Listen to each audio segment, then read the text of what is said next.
Are you training your hips authentically or like a dead person? Watch this to find out.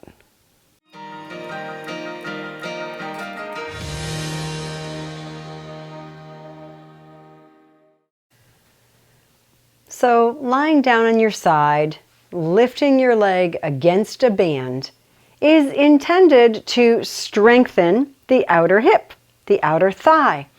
Maybe the TFL, the ITB, all those fun names that are thrown around. And here's the interesting part. What is that actually doing? Is that authentic human movement? Is that something that you would do in your life, in your daily tasks? Even if you were in a sport per se, some high performance activity, is that authentic? Would you be lying down on your side, lifting your leg against gravity? So I'll give it that. The muscle does have to work to go against gravity. And when you add a resistance band to it, it has to work harder to push against that resistance band. But is that how your hips perform in any real activity? I would love for you to tell me. Go ahead and put it in the comments below. Is there any sport, any activity where you would lie on your side and push against resistance with your leg moving away from your midline? I can't think of any. Now, I could be wrong and missing something, but if you know the answer, please put it in the comments below. So if it's not authentic, if it's not real human motion, something that our body would actually do in real life for any reason, then why are we doing it? Why are we doing it repetitively? Why are we risking injury and insult to tendons and muscles and joints to isolate and work a body part in only one plane of motion? And if you saw the last two videos in this little series here, you'll know what I'm talking about. Why do we do it? I can't figure it out, where it all came from. So how would you train that part of the body? How would you train the outer hip, the outer thigh? How would you get, if your ITB, your iliotibial band, is not working properly, if your TFL, your tensor fasciae lata, is annoyed, irritated, and painful, maybe you've got some knee problems and some movement specialist said, oh, it must be your ITB, or oh, it must be your TFL. And they give you very specific stretches and movements that are designed to train that muscle better because, you know, it's messing up and we got to get it back to work the right way. But how is lying on your side, pushing against a band, getting it back to work the right way? I'm curious.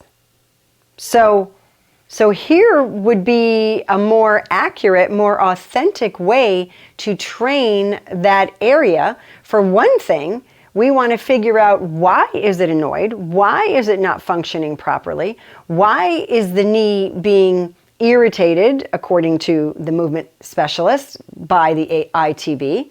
Why?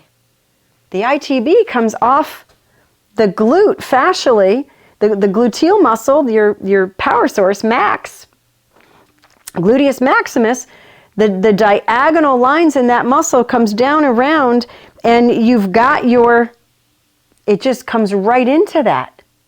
So maybe there's something going on with max. Maybe there's something going on, back hip function isn't working properly. Maybe it's outer hip function that's not working properly. Maybe it's inner hip function that's not working properly. So shouldn't we assess those motions and treat them based on the observation of the assessment? So how does the body move side to side? So if I want to test outer hip and it needs to get longer in weight bearing in order for me to walk properly, in order for me to go up and down stairs correctly, in order for me to pretty much do anything in upright positions. So a good way to test that is to have it load eccentrically or get longer and control the motion. So if I pick up this foot, This hip is now keeping me stable, and what it wants to do is it wants to keep my hip from dropping. So if I pick this foot up here, and this hip drops, then we know that outer hip is not functioning properly. It's lost some strength. It's lost some authentic function. So what I might want to do, or there's another way to test it, is if I cross over. Now, when I cross this foot over this foot, this outer hip is getting longer. It is controlling the motion until this foot bears weight. How does that feel? Will that hip bone come up? Can I feel my pelvis drop on one side and raise up on the other? Is that eliciting symptoms? Well, it would seem to me that that would be the way to better assess it and then better treat it, but not causing symptoms.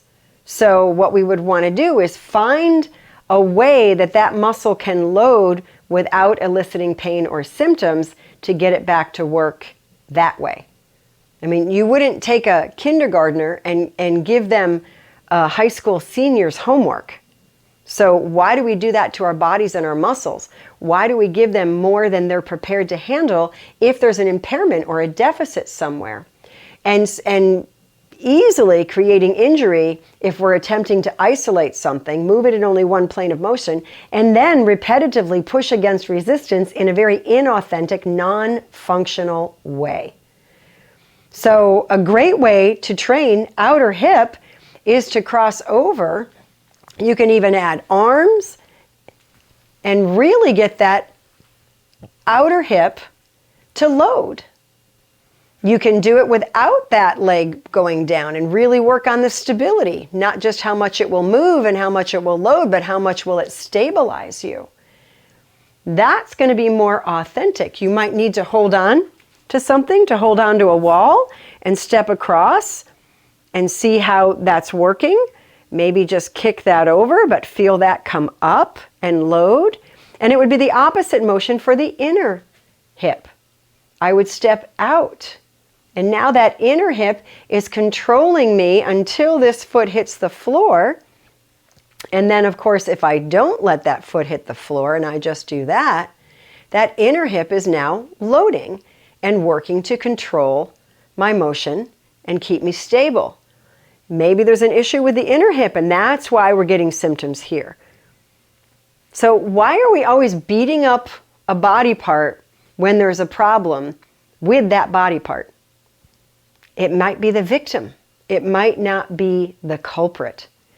But the whole thing about training like a dead person, when cadavers were studied for where muscles inserted, they were looking at, okay, if that muscle gets shorter, that body part must do that. So they looked at the muscle here and they said, oh, that must be, when that gets shorter, that's going to bring that leg like that. Well, even if I was standing and I had a band or I had a cuff around my ankle and I was pulling on a weight here against resistance, that's really not all that authentic or functional either, because I can't think of an activity or a sport or anything that requires that leg to go out and push against resistance for any reason.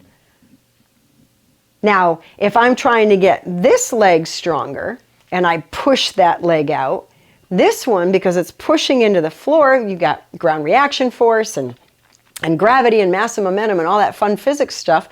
If I do this, that's going to get this hip to load better. So it's not really this one that I'm training when I do that. It's really this one.